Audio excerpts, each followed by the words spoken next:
Hi, I'm Leah Brick, Executive Director of SASH, and I'm here today with Dr. Diane Hovey, who is going to be talking to us about her presentation at the SASH Annual Conference. How are you today, Dr. Diane? It's good to see you.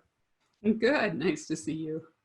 So your presentation, let me pull up the name here. How am I supposed to explain that? Phototherapy cards and the elicitation of experience. You're doing a moderated table discussion 2 times for us, once on Thursday, October 15th at 5:30 Central, and then the other Friday, October 16th at 4 o'clock Central. Can you tell us a little bit more about your presentation and the inspiration behind it? Okay, well, the inspiration came from work. Actually, it started with my dissertation way back when. And what I was trying to uncover were people's meanings, and that's not something that people are used to talking about. Well, now with the population that I'm working with, it's a challenge to talk about things that aren't necessarily our everyday conversation. And so as I developed these cards and came up with them, it's a fabulous way for people to break the ice and to be able to discuss topics that just aren't discussed on a day-to-day basis. So are there specific things on the cards that they can pull up as a topic point? Well, the cards all have photographic images. They're all photographs. And the reason for using the photograph over something else was we're familiar with that. It's a cultural medium that we're used to using. Okay. So when we're looking at a photograph, we're not thinking we're being judged or anything like that. The other thing that's good about a photograph is we can bring our own thoughts and experiences into it, as opposed to any preconceived notions on somebody else's part. And it's supposed to be that way. So we could take the same image from several different people and they have completely different ways of talking about the image, what it represents to them. It's almost like a modified Rorschach, if you will. Except they don't feel like they're being interpreted. True, true. Well, so this is very fascinating to me with hearing different people's thoughts about what that image means to them. And in sexual health terms and in sexual health world in the field, why do you think that this is an important topic to sexual health?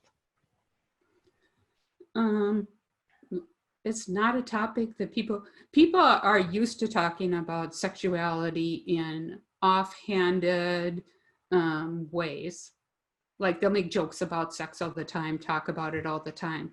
But if it's talking about how it's impacting them in a serious way, a lot of people aren't comfortable with that. And in fact, in relationships, I think that's one of the things that couples do not discuss with each other very well. Yeah, they talk about lots of other things, but not necessarily sex or certainly not your sexual health. That's not a common table conversation that might happen. And as a therapist, let's say I'm sitting in and something's happened, like a couple just comes in and there had been betrayal and they did something again that triggered the betrayal. Both of these people are people that are not in a real talkative conversational mode, not willing to listen to each other. And then when I pull out my phototherapy cards and I say, well, find the images that express what you're going through right now. And it's amazing because the energy changes. So all of a sudden we have people who are quiet, and they're also interested in what the other person selects. And they're interested to hear what the other person has to say about that. So it breaks the energy, the blocks that are up. And it makes it possible for people to even have words that they don't otherwise have.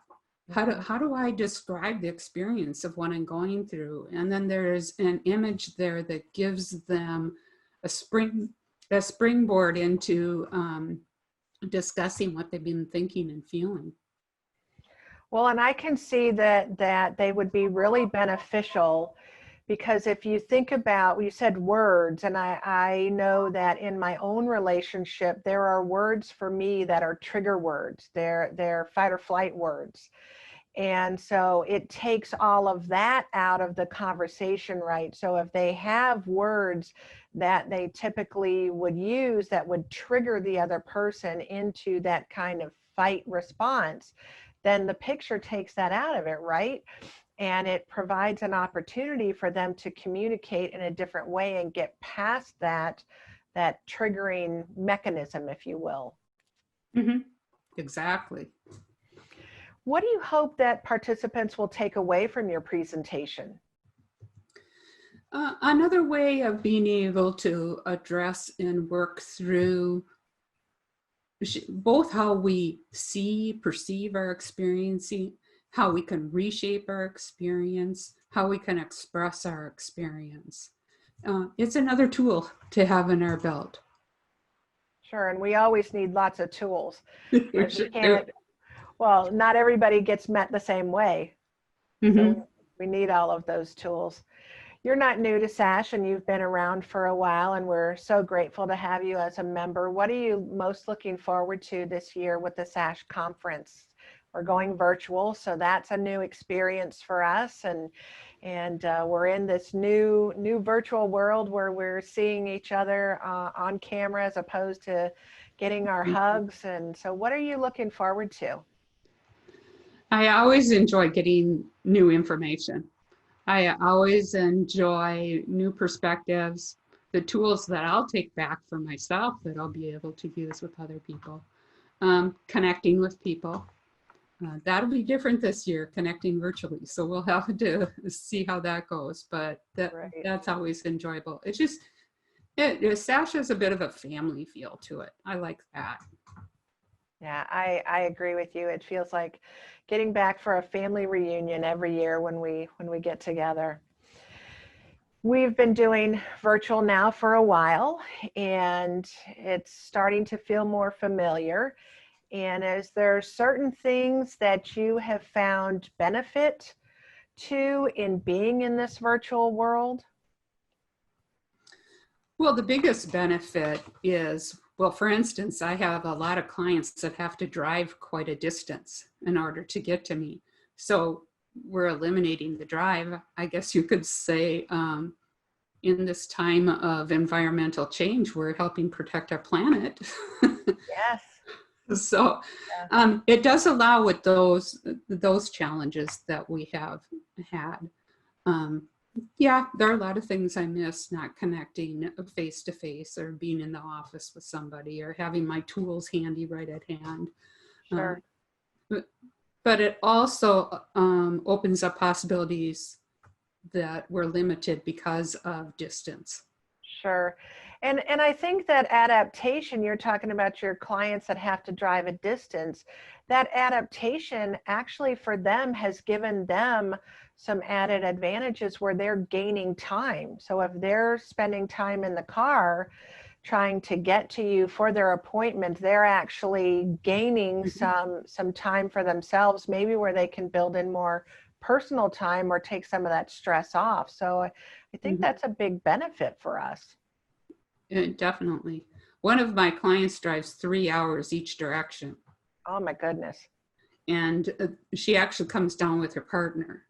And so they've actually been in the process, they had the time to be able to talk to each other. That's also a really long time to spend to come down to an appointment. Yeah. So to be able to be given that time back is very valuable. Yeah, it's a real gift. So we're online a lot, and I know that I'm on more frequently than I have been in the past, and I am having to learn how to balance my own self so that I get up and get water and eat and all of those things and find some peace in my daily life. What are you doing to bring peace and balance to yourself so that you're not dealing with just that absolute craziness with your own self. I'll tell you, my landscaping this year has taken a great jump in, in the right direction. So I've needed the time to get out and just connect with, you know, playing the dirt, move things around, play musical plants, musical rocks. So that's been my way of enjoying it. I agree with you. I sometimes spend a little too much time in this chair and don't get enough time outside. And so just getting, and now we're heading into fall, and I'm sure you're really seeing it there in Minnesota. Boy. So we're getting a lot more rain, so it makes it a lot more challenging to get out and get my walk in and do those things to get outside. But I am looking forward to sweater weather. So yeah. And a lot of blankets. I love a lot of blankets.